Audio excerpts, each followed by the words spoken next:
дэлхийн том хүний бие аавра гэдэг шиг дэлхийн том аавра ч гэсэн хүн төрөлхтний итгэл дээр л оршдог бол. Оршиж байна баяр хаа.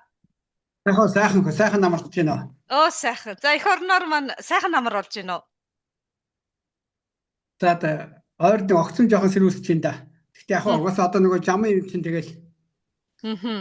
Нөө дулаан шахуу бараг 100 шахуу явж ирсэн хүмүүс чинь огцом хүүдэрхэл жоохон сандарцгааж л баг шиг. За тэгээд урилгыг маань сэтгэл гаргаж хүлээж авсан баяр хаахта маш их баярлалаа. Бид хоёрыг үзэх олон хүмүүс таны яриаг бол маш их сонирхдаг. Юу ярих нь юу хэлэх нь гэд тэг хоёлаа юуны өмнө урилгыг маань хүлээж авсанд одоо чин сэтгэлээсээ нингүн талархаж байгаагаа юуны өмнө илэрхийлье. За баярлалаа. Тэг хоёлаа өгөн бас нэгдүгээр сонсож байгаа хүмүүстээ өгөөч төө. Тэг сүүлд нь бас түүхэн архив болж үлдээд тэр үед ингэж юм бэ гэдэг бас яг тухайн цаг үед нь сонсоод ч гэсэн ухаар сэхэрлээ дутаа авсан хүмүүст түүхэн архив утгаараа ирээдүйн хойд ч гэсэн хэрэг болсон тийм л чухал ярилцлага хийчихээ урдны хоёр ярилцлага ч гэсэн тийм болсон гэж би боддоо шүү дээ тий. Харин тий. Хоёул шатаа ингээд нийтдээ лайв тагаа дийлээ 4 дахь удаага уулзж байна. Монголдоо их орондоо очиж тантайгаа мөн одоогийн ярьдгаар амьдарна гэдэг шиг яг нүүр тулж сайхан хөөрөлдсөн. Тэгээд таныг бол хүмүүс бүгдөө мэдэх авч би ямар ч байсан хүндэтгэлтэй хандаад танилцуулъя гэж бодож байна. Холбоо совгтой Төмөр Төшийн баяр хүү, эдийн засгийн ухааны доктор, Эртний Монголын гүн ухаан судлаач, Өргөн Монголын төлөө хөдөлгөөний тэргүүн. Энэ олон зүйл дээр нэмээд таныг олон хүмүүсийн өмнөөс үндэсний сэхэтэн гэж хэлмээр бүр ингээд чанга хэлмээр санагддаг. Тэгээд үндэсний сэхэтэн баярхуу ах маань оролцож байна. Тэгэхээр олон асуудал одоо бид нар тулгараад байгаа авчиг нэн түрүүнд ярмаар зүйл олон судлагдхуун нийгмийн тийм ухаан дундаас хоцорчоод үлдчихэд байгаа зүйл нь өвөг монголчуудын нэн эртний бүр маш сайн судлагдсан итгэл гэдэг зүйл нэлээ орхигдсон юм уу да гэж анзаарсан. Тэгэхээр би таны наган буугатай хамдарч бүтээсэн Монгол ухаан 9 эрдэм гэдэг номыг 2ч дахиж уншсан. Тэгээд эндээс ер нь итгэл зүй гэдгийг нэн түрүүнд ярил бидэнд нэн чухал юм байна гэж бодсон. Тэгэхээр тэр нэн эртний өвөг дээдсээс судалсан итгэл зүй гэдэг гайхамшигтай эрдэм яагаад хоцорчвоо? Яагаад ингэж алдагдчихваа? Яг энэ одоо юу гэдэг бид нар нөгөө хүн чинь өөрөө нөгөө одоо шинэ тухайлбал баяр хүү ч юм уу залуу маань нэг аим штэ мөн аим. Тэгээд өвөг дээдсээс би нөгөө нэг оюун санаа хоёр нь удамшиж байгаа штэ. Өөрөөр би сэтгэл аим 3 байгаа штэ. 3 ухаанаараа. Тэгэхээр одоо баяр хүү гэдэг нэртэй аим. Миний одоо энэ бүх оюун санаа сэтгэл одоо сайн муу бүх энэ бодол ухаар сэхээр одоо ухамсарч гэдэг бүх юм нь бол өвөг дээдсээс ирж байгаа штэ. Тэгэхээр тэр өвөг дээдсээс өвдөгд ирж байгаа шашныхаар бас сүнс Монгол хүн ухаанаар бол энэ оюун ухаан буюу ой санамж буюу ойгүй их санамж тэр маань өөрөө тэр итгэлийн чинь суур болоод байгаа. Итгэл гэж юу юм гэхээр ерөөсөө яг тэр өвөг дээдс нь юунд итгэдэг байсан? Яг тэрэнд нь итгэл тухайн аим өөрөө амьдарч байгаа тэр сайхан 3 цагийн хэлхээс багхгүй юу? Өөрөөр бид одоо шинэ ингээд амьдрал хайр дээр тогтдیں۔ Биенийгээ хайр гэдэг штэ. Хайр бол зөвхөн нэг талын чиглэлтэй энерги бол итгэл бол бүтэн тэр хайр, гэгэрл, энерги одоо байж болох бүх юмгаа багтаасан бүтэн том өвлөгдөж ирсэн одоо шашныхаар бүтэн том сүнсний мэдээлэл гэсэн үг багхгүй юу? Итгэл. Тэгэхээр одоо шинэ юу гэдэг за шоргоолч яагаад шоргоолж удаад удамшаа яваад идэхээр шоргоолчдын өөрийнх нь сүнс буюу сүнсний мэдээлэл буюу итгэл нь удамшиж чинь гэсэн үг шүү дээ. Яг тэр шиг ингээд чон нөө баавгаг нөө загас гинөө акул гинөө бүгд тэр яг тэр итгэл буюу сүнсний мэдээлэл нь удамшиж байгаа учраас акул нь акулаараа чоноор тиймээс биш тэр сүнсний мэдээлэл юм удамшихгүй тохиолдолд чон хонь болчихвол яах вэ жишээ нь тий. Тэгэхээр нөгөө одоо эндээс яг энгийнээр бүх хүн төрлөختөн хүн утгаараа бол бүгд өөрсдийнхөө өвөг дээдсийнхээ оюун санаа, ой санамжийг буюу сүнсийг өвлөж авч байгаа. удамшуулж авч байгаа. Тэрэн дундаа яг монголчууд маань юу юм гэдэг дээрээс ялгаа нэг байхгүй. Одоо юу гэдэг нь за хээрийн чон хээрийн чон за эсвэл тэр одоо юу гэдэг нь бүр Африкт байж байгаа хаяана хоёр бол шал өөрчлөлттэй хоёлаа. Өөрөөр байгалийн газар зүйн хүчин зүйл дээр нэг нь Африкт амьдардаг хаяана гэж цөөвөр чон. Одоо манай Монголын сайхан саарл чон шүү дээ. Шал өөр байхгүй да. Тэгэхээр би юу тайлбарлах гэхээр яг Монголын нутагт амьдарч байгаа чон өөрийн гэсэн итгэлтэй байдаг шиг Монгол буюу энэ Төв Азийн цээжин зүрх нутагт амьдарч байгаа мөнх тэнгэр шүтгтэй тий мөнх галын соёлтой энэ нүүдэлчид маань өөртөө өөрийн гэсэн тэр өвгдөөсөөс авсан тэр сүнсний ой санамжтай итгэлтэй тэрүүгээр амьдардаг тэрийг амьдарч байгаа тохиолдолд монголоороо байдаг тэр итгэлээ буюу өвгдөөсөөс ирсэн мэдээллээс өөр мэдээллээр аль нэгэн ленинизм, коммунизм, капитализм, төвдизм тэ одоо зөвлөлтизм ч гэдэг юм америкизм ч гэдэг юм уу буддизм ч гэдэг юм уу ингээд измүүд рүү шашин руу ороод явчихаараа өөрийнхөө итгэлээ алдчих буюу тэр хүмүүсийн сүнсний мэдээлэлд дагаад явчихна гэсэн үг байхгүй да. Мөн үү? Тэгэхээр миний нөгөө байнга санаа зовоод наган буу багштайгаа битэрийн хийсэн ерөөс хамгийн чухал юм нь монголчууд итгэл бол хизээч алга болдоггүй юм байна. Устж үгүй болдоггүй. Энэ хамгийн хүчтэй суур энэ эрт юм байна. Оюун санааны. Энэ зүгээр харин үе ингэж сатаач саарамгдж тий нэг өөрийнхөө үндсэн одоо өөр хүүхдтэй үг дээдсэн өгсөн тэр эрчмээрээ биш. Бусад хүний эрчим самуурч сатаач ингэж хүчгүйдчихдээ байна. Тийм учраас яг монголчуудынхаа итгэлийг өвөг дээдсэн тэр онгод тэнгэр гэж манай тэнгэр шүтгний ярьдаг шиг тэрийг монголчуудаа сайхан сэрээж өгөөд тэр сэрсэн өвөг дээдсийнхээ онгод тэнгэр итгэлээр хоорондоо эвлэх юм бол тэгвэл нөгөө хүчрэг байх үедээ монголчууд дэлхийг залтдаг байсан өөрсдөө хүчрэг байсан шиг тэр зүгөө очих юм байна гэдэг дээр бол олон жил судалж ярьж ингэж явсаад учрыг олсон учраас уг нь наад номон дээр чинь ерөөсө хамгийн суур эрч энерги бол итгэл юм байна. Итгэл гэдэг бол ерөөсөө тэг тухайн одоо баяр хөж гэдэг юм уу тэр хүнд ирсэн өвөг дээдсийнх нь хамгийн чухал том эрч энерги юм байна. Ой санамж мэдээлэл юм байна. Тэндээс чинь янз бүрийн ухамсар, ухаарал, сэхэрэл те бүх хайр гэсэн бусад юмнууд нь ундран гарч ургаж цаашаа дэлгэрдэм байна гэдгээ ойлгоод авчих юм. Тэгвэл ингээд бидний нөгөө Монгол хүн гэж юу юм гэдэг нөгөө өөрийнх нь онцлог нь бусад хятад хүн, орос хүн, Африк хүн одоо юу гэдэг Англиас саксончууд, Европчууд энэс ялгаатай гарч ирэх байхгүй юу. Тэгэхээр яг эндээс хэлэх юм бол Монгол хүн буюу мөнх тэнгэр шүтгтэй хүмүүс өөрийн итгэлтэй. Герман хүмүүс өөрийн итгэлтэй буюу бүгд өөрийнхөө үг дээдсэх юм байна. Энд дээр нэг том дээр битэр уг ярьжсэн баха. Яг энүүгээр нь үзэхээр нөгөө итгэл гэдэг маань англиар бол trust гэдэг юм. Trust. Дараа нь одоо наган бугуй тэр номондоо яг ингээд ерөөсө хүмүүсийн өөрийнхөө үг дээдсэх онгод тэнгэрийг сэрээж өөртөө авч чадахгүй байгаа.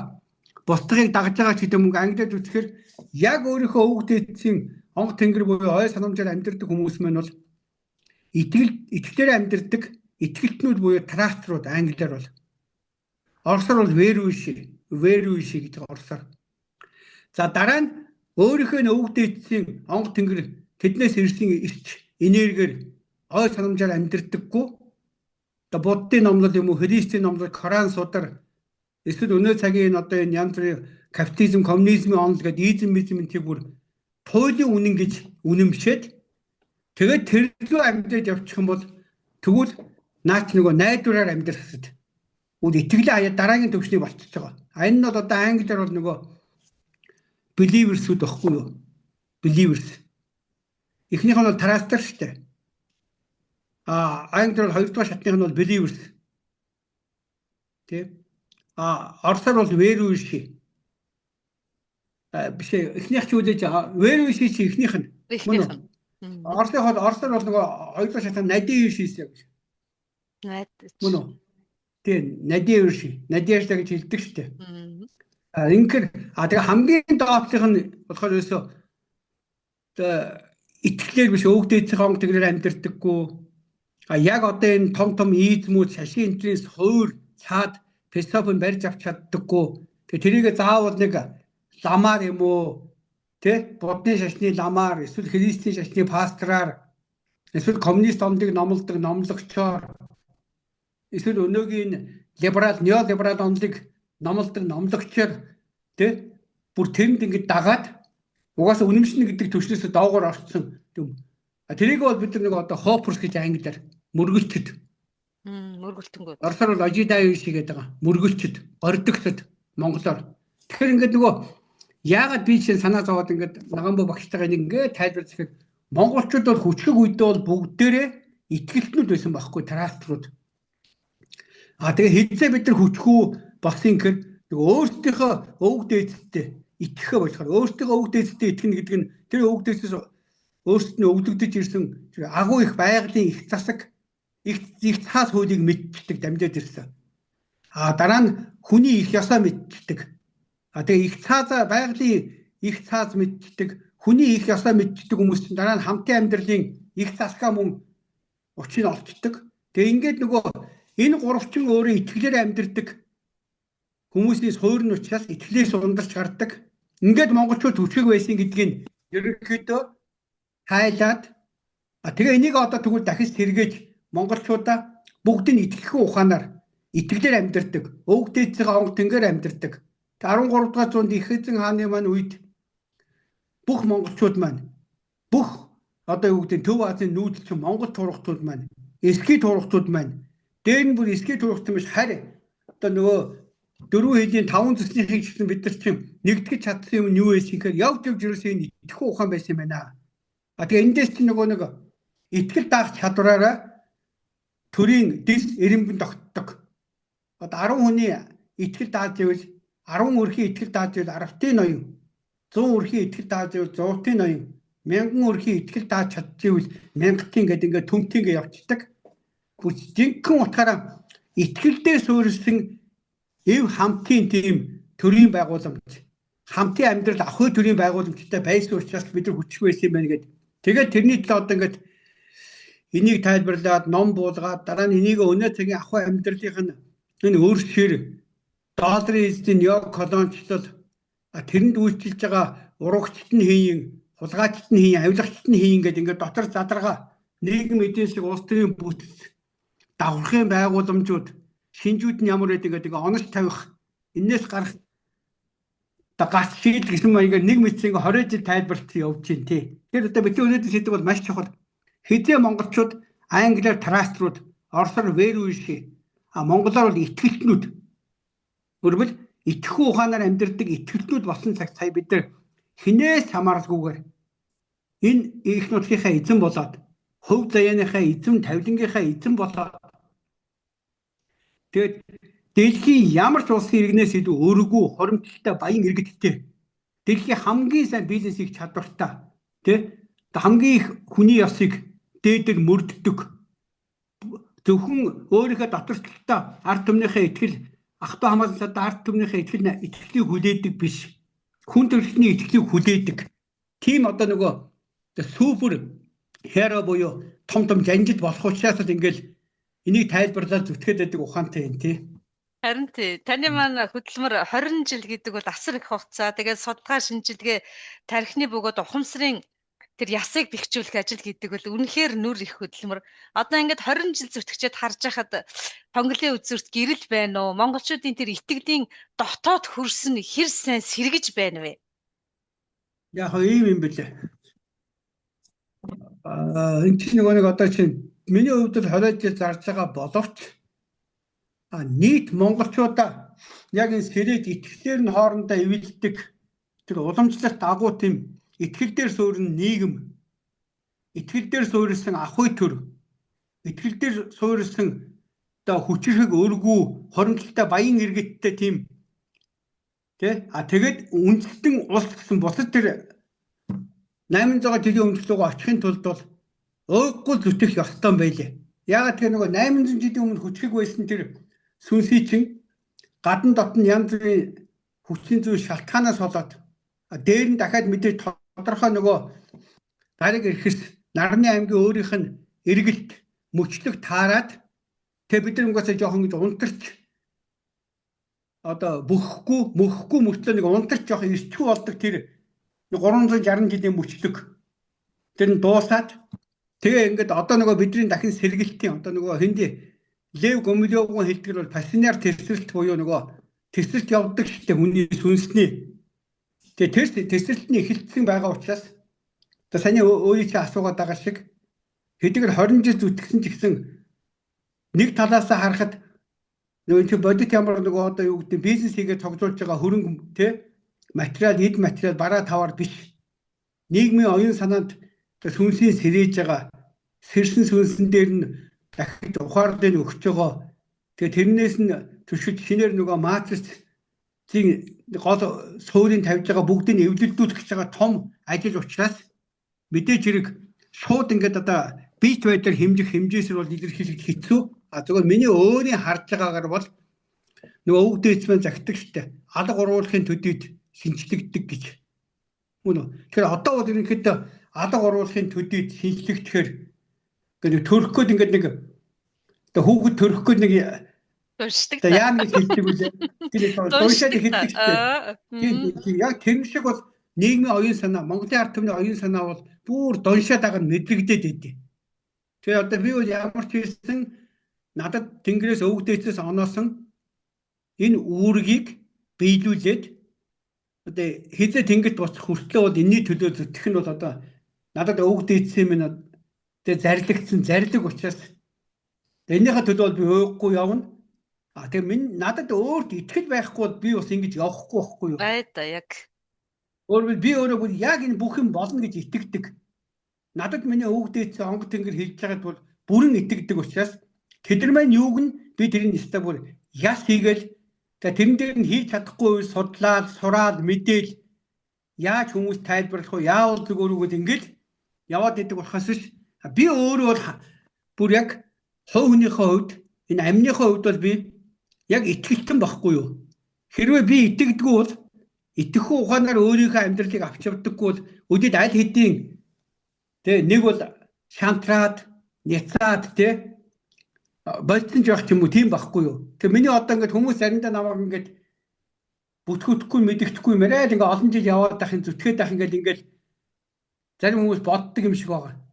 Эхлээд анх бол жоохон гайхсан маягаар хүмүүс харддаг гэсэн. Одоо бол хүмүүс бол тэгж надад харахчгүй ерөнхийдөө энэ хүний зөв байна гэдэг зөвшөөрсөн байлээ.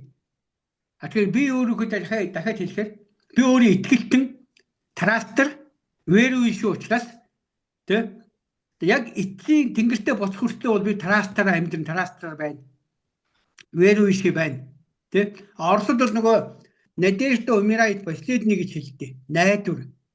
Уг нь бол яг гол санаа нь бол уг нь бол вэрүү умирает последний буюу тухайн амийн өөрийнх нь вэра нь бол тэр ам байхгүй тэнгэртээ буцахад боловч тэр вэра угаасаа хідэн хүүхдтэй юу болсон бостлон заавал өвдөгдөж хэлждэг. Арилдаггүй энерги байхгүй итгэл гэдэг чинь өөрөө.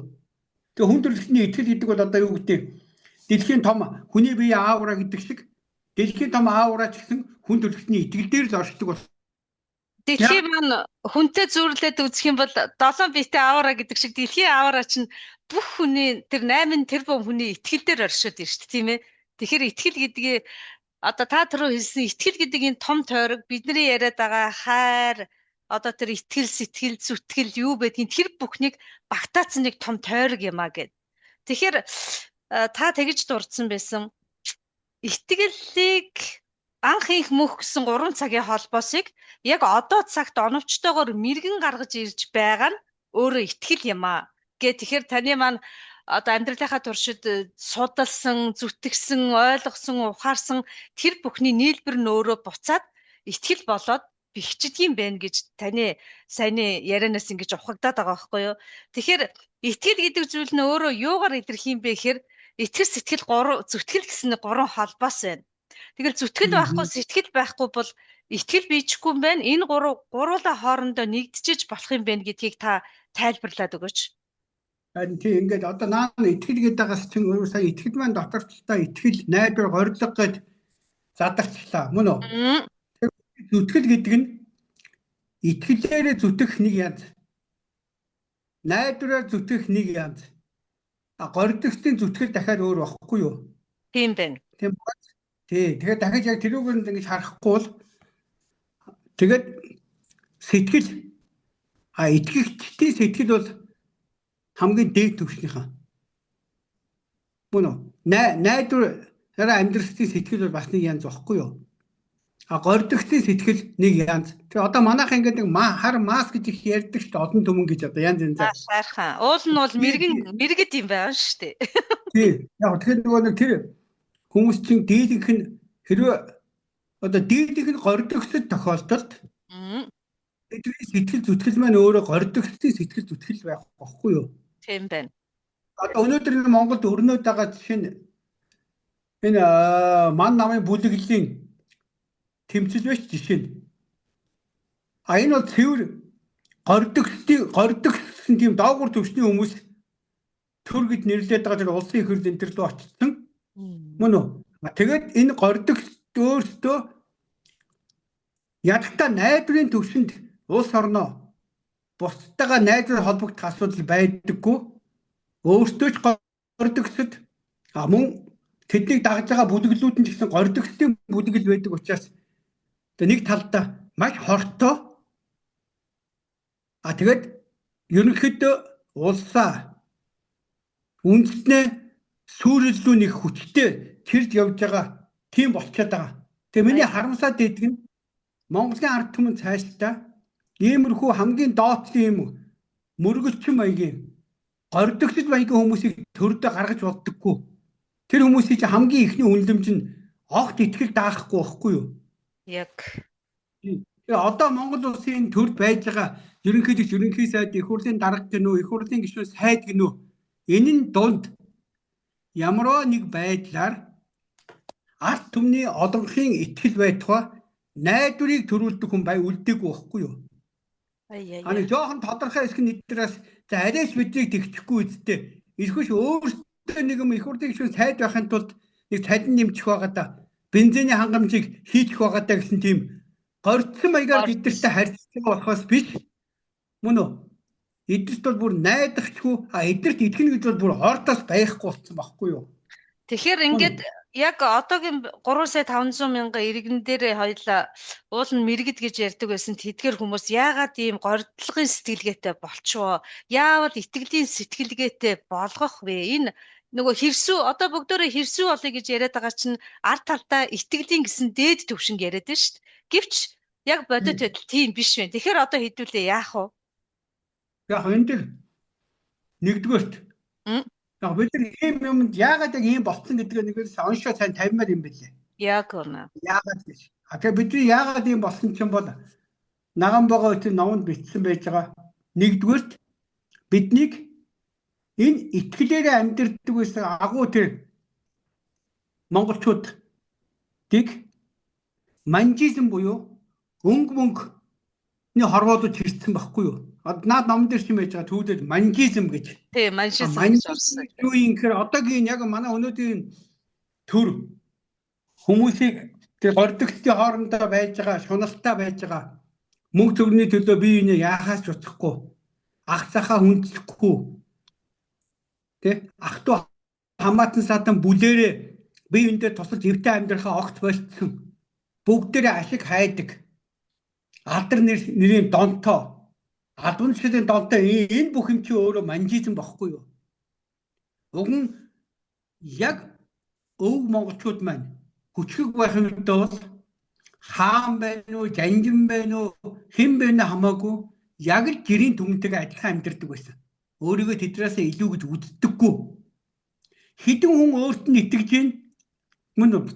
Одоо өөрт нь жишээ нь өнөөдрийн жишгээр 3.5 сая Монголын ард түмэн итгэж байгаа бол тэр 3.5 сая итгэж байгаа хүмүүсийн сэтгэлтэй дүүхүйд тийм их сайн эрчтэй сэтгэлийг тэднэртэй зориулах чадвартай байхгүй. Тэгээ түрүүний хэлдэг итгэл сэтгэл зүтгэл чинь бас хоорондоо яаж холбоонд ордгийг гэхээр одоо жишээ би төр буюу хэдэн хүний итгэл авсараа миний төрийн ирэмб тогтно. Өөрөөр би хэдэн хүний 100-ын ноён бол би 100 өрхийн аав нь болж гин гэсэн үг. Төр гэдэг үг чинь өөрөө ард түмэн дундаас төрсөн аав гэсэн үг багхгүй юу? Мөн өөрөөр байгалийн хуулиар эцэг эх нь хүүхдэд төрүүлдэг бол өвөг Монгол ухаан ахуй төрийн онол номлол аргачлалаар ард түмэн өөрийнхөө төрийг буюу аавыгаа төрүүлдэг гэсэн үг. Тэгэхээр ард түмэн ч өөрөө хэдэн хүн итгэж гэн тэр итгэсэн хүнийхээ тоогоор тэр итгэсэн хүмүүсийн аав нь болно гэсэн үг. Тэр хүний аав яадаг вүлээ? Хүүхдүүд нь хоорондоо өөр өөрийн гэсэн төрсөн өдийн төөрөг, гарсан өдийн гаригтай нэг эцгийн сүнгээс үүсээд нэг ихийн тусаар төлжиж ам орж бойдсон боловч тэр өөр байдаг штэ айлын хүүхдүүд. Яг тэр шиг өөрт нь итгэсэн гар лугсаа нь хамаа байхгүй. Нас хүйс нь хамаа байхгүй. Тэ бүгдийн итгэсэн хүн болгоныг аав шиг нь хайрлах чадвартай байж төр болох байхгүй юу? Мөн үү? Тэгэхээр эндээс чинь нөгөө итгэл зүтгэл юу гарч ирэх юм гэхээр хэдэн хүн өөрт нь итгэнэ. Одоо шинэ Баярхүйд өнөөдөр 300 мянган хүн Баярхүй шинэ мөнгөний бодлогоор Монгол улсыг аварна гэж итгэжээвэл тэр 300 мянган хүний амьдралынх нь ахуй амьдралынх нь бүх зовлонг тэнцвэрс сэтгэлийг би гаргах чадвартай байх хэрэгтэй. Тэгээд тэр 300 мянган хүний асуудлыг шийдэх хэмжээний зүтгэх оюун санааны хүчтэй байх хэрэгтэй. Тэр нь итгэл дээр би өөрөө итгэдэг учраас би 300 мянган байтугай 3.5 сая монголчуудаа сайхан амьдруулна гэдэгтээ итгэдэг учраас зүтгээд байгаа гэсэн үг аахгүй миний зүтгэл.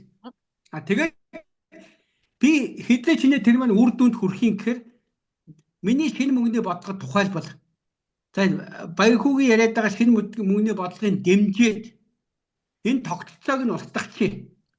Монгол банкыг татан болгоё. Засгийн газар нь мөнгө хэвлэг, арилжааны банкыг татан болгоё, ард түмний банкыг байгуулчихъя. Монгол төгрөг нь доктортой ийм одоо девалюц буюу девальвацд өртдөггүй. Үнэн доктортой үнгүүддэггүй.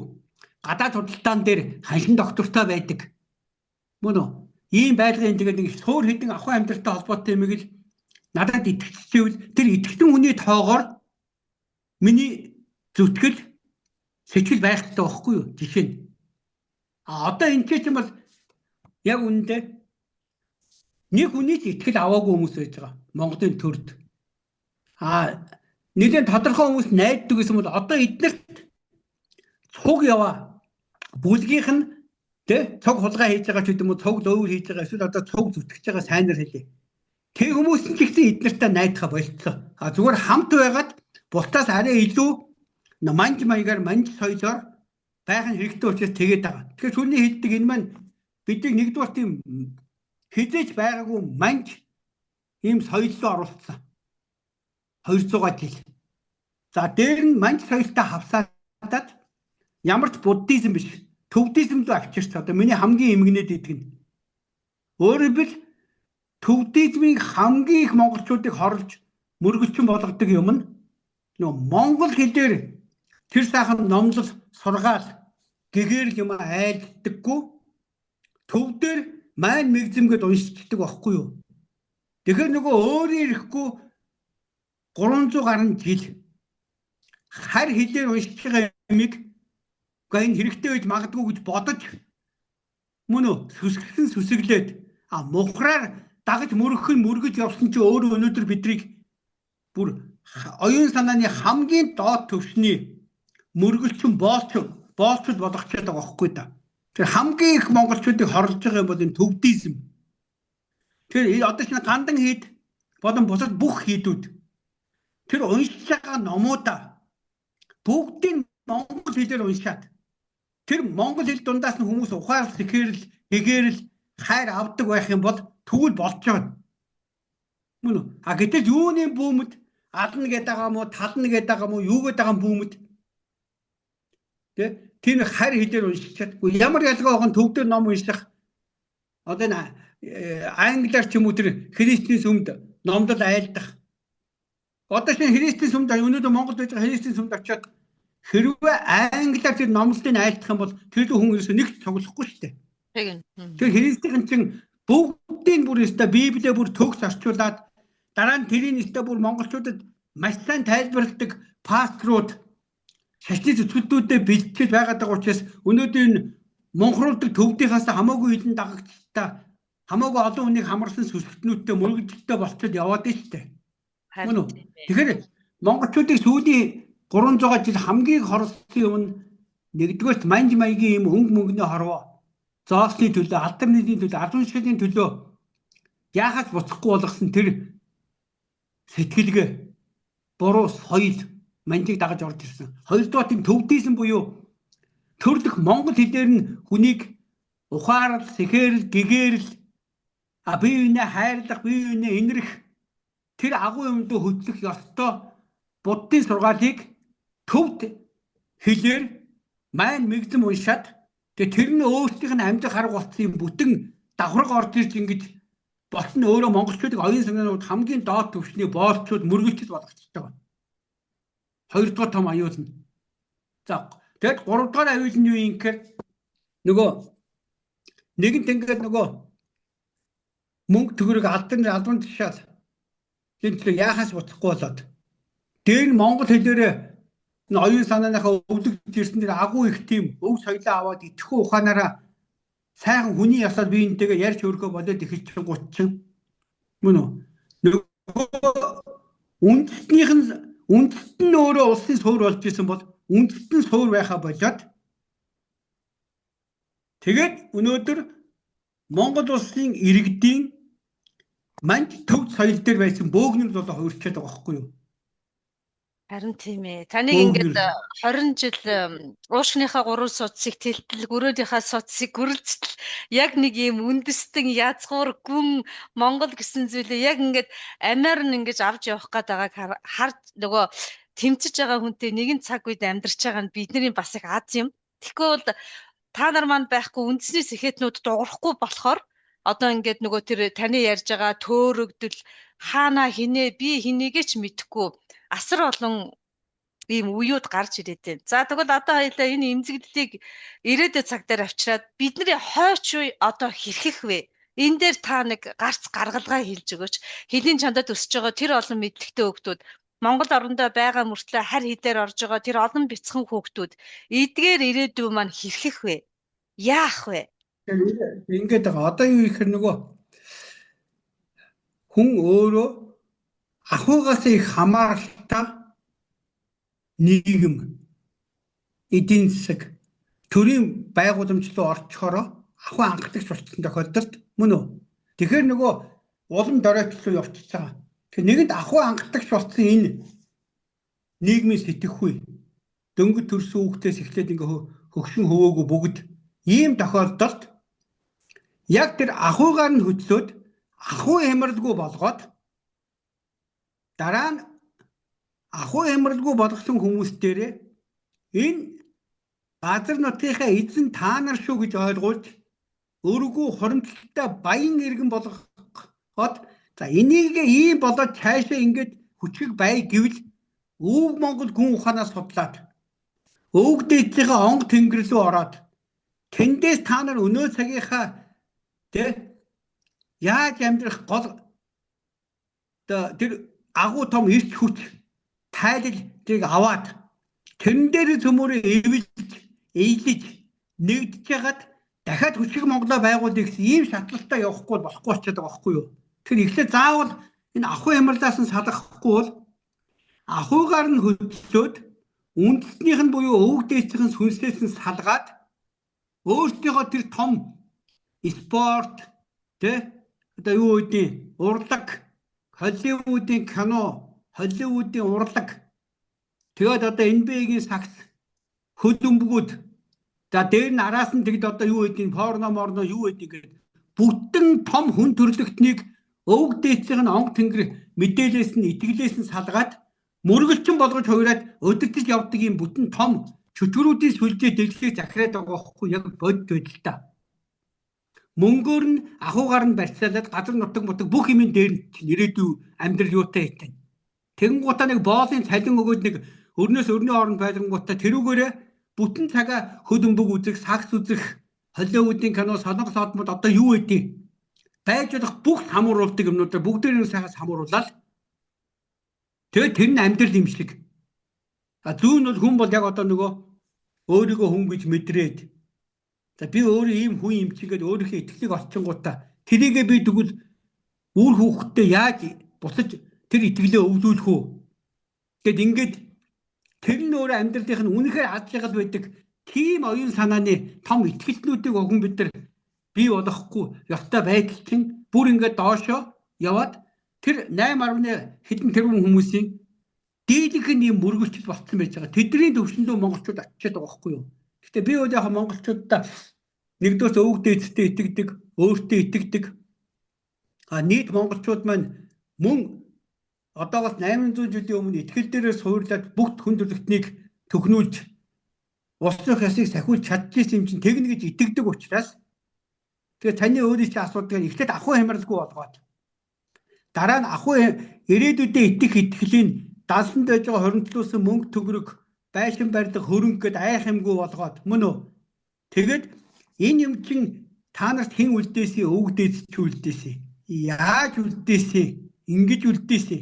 Яагаад тэдний юм хүчиг байсан гэвэл итгэлээр амьдардаг итгэлтнүүд байсан ингээд тэр зүүн чирж ороод тэгээд бүх одоо боловсролын тогтолцоонд хамгийн сүүлийнх нь шатн нэрөөсөө итгэлтэн болгох. Тиймээс ш ямар нэг дээд сургууль төгсгөө зүгээр хоолоо олж идэх эрдэм ба мэдлэг итгэл бол бүгдийн сүнсийг сэрээгээд тэр сүнсээр нь бүгдийн итгэлээр нь бүгдийг эвлүүлж чадах ч өөрөө. Тэгээ энэ итгэлээрээ суурьдаа цаашаа хүмүүс маань бие биенээ энэрхүү ухаанаар хайрладаг.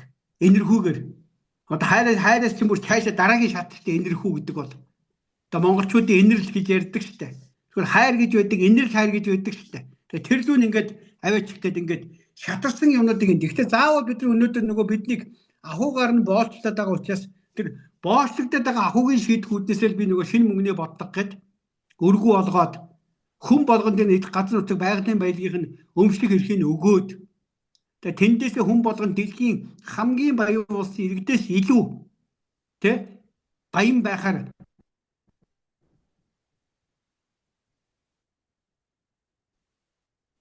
логдол ашиг хуримтлал орж ирдэг байх хүн бол төлөвшөөд итгэлээ олж аваад оюун санаагаар аз жаргалтай амьдрах гээд эрэл хийж эхлэх байхгүй. Тэгэхээр ахуй хямралгүй болоод оюун санаагаар аз жаргалтай амьдрах гээд эхлэх гут чинь цаашаа хүн юу зүй явахыг итгэллүүл явдаг байхгүй юу? За тэгэхээр хоёулаа ард түмний хажуудаа байгаа орон зайдаа байгаа хүмүүсээ итгэлтэй болгочих юм байна. Итгээд ирсэн хүн зүтгэл үйлдэл гараад түүнээсээ урамшаад хайр инэрхүү гээд дээдлийн ухамсарынхаа тэр бүтцүүдрээр ингээд ирчс долгис руугаа яваад орчих юм байна. За та ингээд 20 гаруй жил энийг ингээд яриад явж байхад шинэ мөнгөний бодлого дээр ойлгож байгаа хүмүүс хэр ахичтай байна, тантай хамтрая гэж байгаа үндэсний сэхэтнүүд байна уу? Таныг маань одоо хэр дэмжиж байна вэ? Яг энэ бодит амьдрал дээр. Эхлээд бас анх бол 2010 оноос өөрөөр 15 жилийн өмнө албан ёсны анхны цуврал нэвтрүүлгээд хийгээд соён гэвэл ажил эхлэхдээ бол би төлхөө яг энэ итгэл дээр суурилсан сүнсний сэрэх маягаар ихэлсэн анх 90 зууны доод тийм ээ. 90 цагийн дууд. За ингээд 4 жил гарan зүтгээд эргээ харсан чинь за нийгэмд нэг 10% миний баримжаагаар сэрэх юм байлээ. За тэгээд энэ цаашаа яах вэ гэдэг ингээд үзэж эхлэн гут чинь яг энэ сүнсээрээ сэрж итгэлээ олж авах хүмүүсийн тоо эрс бага. Бүгд ахуугаараа хөдлөгдсөн ингээд мэдэгдээд эхэлж байгаа. Ярьж байгаа юм чинь ингээд ийм оюун санааны сүнсийн сэрэж байгаа юм маань ингээд хадлуу орж байгаа бутаж ойж байгаа хөөрэ шиг болоод тийм байна. Тэгээд ихлэхээр за тэгвэл ерөөсөө ахуй талаас нь орё гэдэг. Тэгээс угаасаа судалсан Америкууд доллар эзэдийн улс орнуудыг шинэ колоничлол буюу нео колоничлолоор яаж залдиж мүлддیں۔ Зээл өгнө гэж хэлээ зээлийн барьцаанд тавьж байгаа өөрсдийнх нь одоо оюутлогоо оролтоор баталгаажсан доллар хэвлэлчээд өөрсдөд нь хүүтэй зээлдэг. Мөн үү? За тэгээ өөрсдөд нь өөрийнх нь баялагаар баталгаажсан долларыг өөрсдөд нь 10% зээлэнгуудаа буцаага тэрнээс нь валютын нөөцгөөд өөрсдөө 4% тэрийг буцаага зээлээд авчдаг. За тэгээд та нар сайхан баялагын мөнгө битээ хамаагүй үрээ. Сайхан тусдаа сан болгочих. Бид нар тэрийг сайхан ашигтай ажиллаж өгье гэж хэлээд өөртөө 10% хүүтэй зээлж тухайн улсыг өрөнд оруулж хамаг юмын дээр нь чихэд